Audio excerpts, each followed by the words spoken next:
Olá, pessoal. Hoje a gente vai falar sobre o estágio de allocation do nosso processador e quais são as implicações principais que nós temos lá dentro.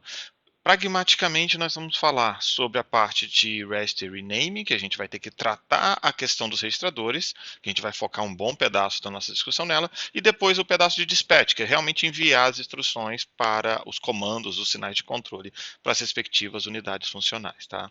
Então, despachar uma instrução, a gente vai falar bastante dela daqui para frente, significa pegar uma instrução, todos os bits que eu tenho dela, da unidade de controle, e enviar para algum lugar, enviar para a unidade de execução dela propriamente dito. Isso quer dizer, se eu quiser fazer uma soma, eu vou ter que enviar os sinais de controle para a LU, juntamente com os registradores, juntamente com os dados imediatos, e depois pegar o resultado, mas aí a gente vai falar a parte para frente depois. Então, o importante aqui é despachar uma instrução, é enviar a instrução para a sua unidade funcional. Algumas instruções precisam de mais do que uma unidade funcional. Por exemplo, a gente sabe que um load precisa calcular o endereço, então ele precisa fazer uma conta, que é somar normalmente um registrador com algum imediato, e depois ir para a unidade de memória. Então, nesse caso aqui, a gente vai precisar, na hora de despachar, reservar as instruções, as unidades funcionais relevantes, nesse caso a LU e a unidade de memória, e enviar a instrução passo a passo para cada uma dessas unidades funcionais. E enquanto eu tenho uma instrução que precisa de múltiplas unidades funcionais, às vezes eu tenho uma determinada unidade funcional que eu tenho múltiplas cópias dela. Então, nesse caso aqui, eu posso ter duas ALU e querer fazer uma soma. Para onde eu mando essa soma? Então, o que a gente vai fazer é que a gente vai enfileirar essa soma numa das duas ALUs. Tá? Então a gente vai usar alguma técnica para poder enfileirar numa das duas ALUs. Então, se eu tiver quatro unidades funcionais, quatro unidades ALUs, o que eu vou fazer? Eu vou pegar a nossa soma e vou colocar numa delas. Se eu tiver a segunda soma, eu boto em outra, a terceira soma em outra, a quarta soma em outra. E normalmente o que a gente vai fazer é que a gente executa isso em paralelo, lembrando que o nosso processador ele é um superescalar. Então, se ele é um superescalar, eu preciso ser capaz de processar múltiplas instruções. Então, vieram quatro instruções, eu tenho quatro LU, são quatro somas, manda uma para cada um e está resolvido o nosso problema. Tá bom? Então, esse é o conceito principal aqui. Eu vou despachar instruções para as unidades funcionais. Só que para poder despachar as instruções para as unidades funcionais, a gente vai precisar garantir que a gente tem os dados delas de verdade nos lugares corretos. E eu tenho que ter os dados disponíveis nela. E eu preciso descobrir se a instrução pode ser despachada nesse momento ou se ela depende de alguma outra coisa. Quer dizer, eu tenho dependência entre uma instrução e a próxima. E aí que entra a questão do REST e Rename. Existem múltiplos tipos de dependência e a gente vai precisar tratá-las de forma pragmática e separadamente. Tá? Então, assim, os processadores, normalmente, eles não têm registradores suficientes para tudo que a gente quer fazer. A gente guarda instruções, guarda os dados das instruções, normalmente na memória, a gente traz coisas para os registradores, mas nós não temos registrador suficiente para toda a nossa execução. A gente acaba tendo que reusar um registrador. Isso quer dizer, eu mando fazer uma soma, guardo o resultado na soma no R1 e daqui a pouco eu estou fazendo uma outra operação que eu vou guardar no R1 de novo.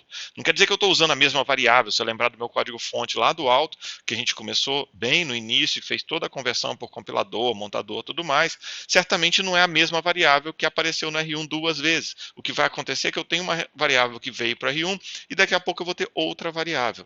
E às vezes, mesmo no nosso padrão de código, é muito comum a gente criar uma variável chamada i ou temp, e essa variável nossa é que vai dar o contexto para a gente vai acabar tendo múltiplas funcionalidades, muitos usos dessa mesma variável. Tá? Então, a gente também não vai querer prender o meu processador por causa desse problema aqui. O que a gente vai fazer? A gente vai trabalhar sabendo que, eu tenho menos registradores do que o necessário, do ponto de vista de arquitetura, normalmente são 32 registradores. Dois, a gente sabe que o nosso código precisa de mais registradores e por isso ele vai acabar reutilizando esses processadores.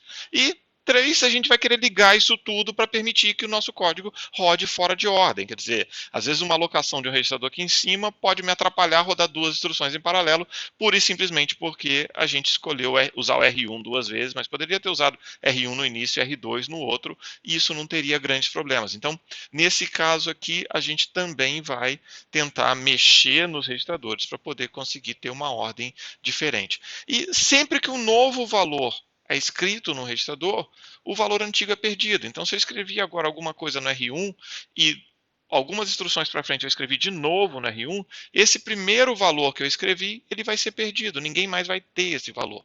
Se ninguém mais vai ter esse valor, eu posso não me preocupar tanto com ele e conseguir trabalhar com esse segundo valor do R1.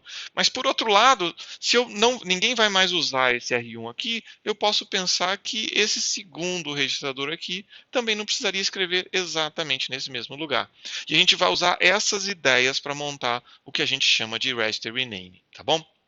Bom, aí a gente precisa, para poder trabalhar com essa parte de registry name, nós vamos precisar definir alguns conceitos. Então vamos para lá. Agora a gente vai falar sobre três conceitos que são bem importantes.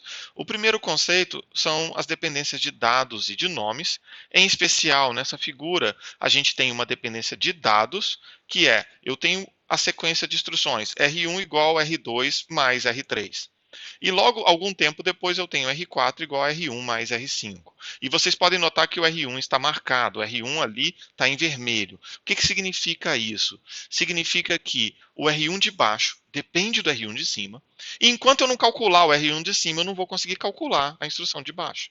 Certo? Essa daqui é chamada de dependência de dados. É uma leitura após uma escrita. A gente não tem como fugir disso. Eu realmente preciso fazer a conta de cima para depois fazer a conta de baixo.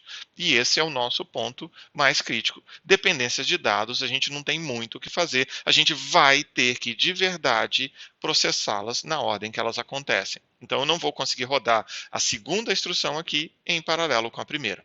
Tá bom? Nesse caso, não vai ser possível. Mas a gente tem outros formatos, outras situações onde essas dependências acontecem e a gente precisa olhar de um jeito diferente. Observe esse exemplo agora. Eu tenho R1 igual a R2, R3, é a mesma coisa do anterior, só que algum tempo depois eu tenho R1 igual a R4 mais R5. Eu estou usando novamente o R1. Só que nesse caso aqui eu estou fazendo uma outra escrita no R1. Então, o que acontece aqui? Acontece que nós chamamos essa dependência R1 para R1, as duas marcadas em vermelho, de dependência de nome.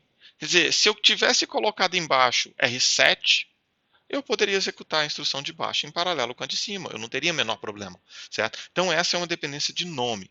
Tá? E é uma dependência de escrita após uma escrita. Quer dizer, eu estou escrevendo no registrador e depois eu escrevo nele novamente. Dependências write after write, de escrita após escrita, são dependências de nome. E dependências de nome eu consigo, de algum jeito, usando o registry name, a técnica de registry name, a gente vai conseguir trocar o nome do segundo registrador dentro do nosso processador e rodar essas duas instruções em paralelo. Ok? Então, dependências de nome, write after write, a gente consegue fazer e tratá-las separadamente. Nós temos um outro tipo. Esse outro tipo agora é o seguinte, eu tenho novamente R1 igual a R2 mais R3, só que mais abaixo eu tenho R2 igual a R4 mais R5. O que significa nesse caso agora? Nesse caso significa que o meu R2 lá de cima, ele está sendo lido, e aqui embaixo eu estou escrevendo no R2. Tem uma característica interessante, eu não posso inverter a ordem dessas duas instruções, senão eu troco o valor do R2, da instrução que está tentando ler. Mas ela continua sendo uma dependência de nomes. O que é uma dependência de nomes? Significa que se eu mudar o nome do R2 de baixo, eu vou poder trabalhar com ela e eu vou poder rodar as duas em paralelo. Tá? Eu posso, inclusive, trocar a ordem das duas instruções sem muito problema. Então, eu tenho um write after read, quer dizer, eu tenho uma escrita após uma leitura. Quando eu tenho uma escrita após uma leitura, eu não tenho uma dependência tão forte assim. Ela é uma dependência, mas eu consigo tratá-la do ponto de vista de registry name. Ok, pessoal? Então, é isso que a gente vai falar sobre as dependências e a gente vai tratar, eu vou ter um outro vídeo bem mais exemplificando o que a gente pode fazer aqui do ponto de vista de lógica e depois a gente vai tratar esses casos aqui, como implementar no hardware. Ok, pessoal? Até mais então.